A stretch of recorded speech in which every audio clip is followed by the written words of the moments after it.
Next up is Lindsey Mollenhauer. Lindsey is an independent, let's got a little crowd here, huh? Is an independent hairstylist of 10 years specializing in unlicensed psychoanalysis and human behavior studies. Her adventures in hairdressing have taken her to New York City and back again, meeting some of the most interesting people in the world along the way. Lindsey also paints pictures, hosts smashing dinner parties. Who here have been to some of her dinner parties before? Oh, we got some of the crowd. And pretends to be a photographer. Please welcome Lindsey.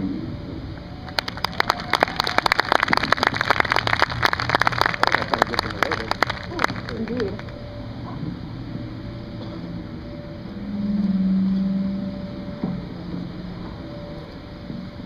Testing. Hello. So I became a hairstylist because I'm an artist. But I kept doing hair because my clients have changed my life. Are there any of my clients in the audience?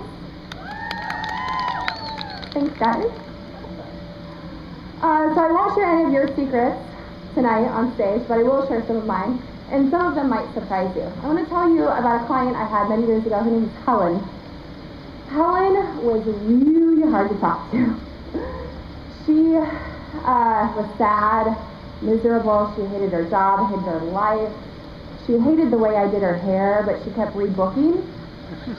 So I had to figure out something to talk about. I kept asking her questions, and I found that she lost her husband and her son in a horrible car accident, and she suffered horrible back pain from that. Then I found that she was her social chair for a sorority. I thought there might be an interesting person in there somewhere. I dug a little deeper, and I found that she loved to cook. And cooking is now one of my favorite hobbies. It's because of her. She would bring me recipes and later food, and we would talk and we would laugh, and I really grew to love her. And she inspired within me a need to uncover the inner beauty in all of my clients, and especially the ones that I didn't really like at first.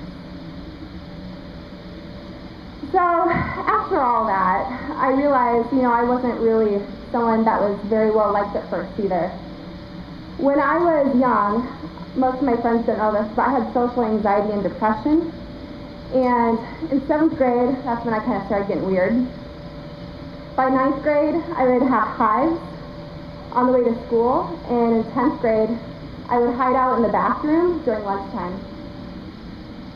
I worked really hard to overcome it, and I did a good job faking it until I made it. I didn't really fit in. I felt alone, embarrassed, sad. I really wanted to stand out, but I wasn't very good at that either. So when I met Helen, everything changed. I realized that there's a deeper level of beauty and love that comes when you can get past small talk and really connect with people. And it inspired me to ask questions of all of my clients. So I want to ask you guys a question. Have you guys ever Facebook stalked your friends and then saw them in person and had nothing else to talk about? Okay, I think that's pretty common. What I realized is that social media doesn't really kill conversation. It kills small talk and surface conversations. And if we know good questions to ask each other, we can actually have more in-depth connections. So I want to share some of my favorite questions with you guys. The first one is, what are you most excited about right now?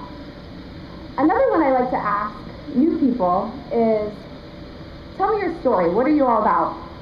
This is a great question to ask people instead of what do you do for a living or where are you from, because of course we can find all that information out on Facebook anyway. So what are you all about? What is your story?